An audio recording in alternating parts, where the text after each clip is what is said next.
একদিন হযরত মুসা আলাইহিস সালাম মহান আল্লাহর দরবারে এক অদ্ভুত আরজি পেশ করলেন। তিনি জানতে চাইলেন, হে প্রভু, আমার অনুসারীদের মধ্যে সবচাইতে বড় পাপী কে? আল্লাহ তাআলা উত্তর দিলেন, হে মুসা, আজ যে ব্যক্তি সর্বপ্রথম এই পথ দিয়ে অতিক্রম করবে সেই হলো তোমার উম্মতের মধ্যে সবচাইতে বড় পাপী। আল্লাহর কথা অনুযায়ী মুসা আলাইহিস সালাম পথের ধারেই অপেক্ষা করতে লাগলেন। কিছুক্ষণ পর তিনি দেখলেন এক ব্যক্তি তার সন্তানকে কোলে নিয়ে সেই পথ দিয়ে হেঁটে যাচ্ছেন। মুসা আলাইহিস সালাম দীর্ঘশ্বাস ফেলে মনে মনে বললেন, হায়, এই সেই অভাগা বড় পাপী।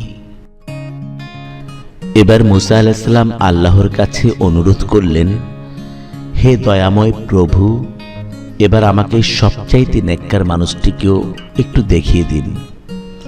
আল্লাহ তাআলা বললেন, সূর্য ডোবার পর যে ব্যক্তি এই পথ দিয়ে ফিরবে সেই হবে তোমার উম্মতের মধ্যে সবচাইতে নেককার ব্যক্তি।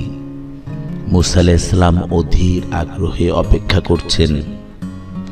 সূর্য যখন ডুবো ডুবো তখন তিনি অবাক হয়ে দেখলেন সকালে সেই ব্যক্তিটি তার সন্তানকে কোলে নিয়ে হাসি মুখে ফিরে আসছেন।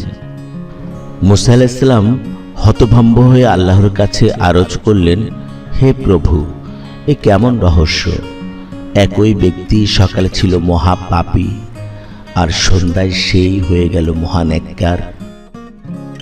তখন আরশের উপর থেকে আল্লাহর রহমতের বাণী ভেসে এলো। আল্লাহ বললেন, হে মুসা, সকালে যখন ওই ব্যক্তিটি তার সন্তানকে নিয়ে জঙ্গলে যাচ্ছিল তখন অবুঝ শিশুটি তার বাবাকে প্রশ্ন করেছিল, বাবা, এই জঙ্গল কত বড়? অনেক বড়।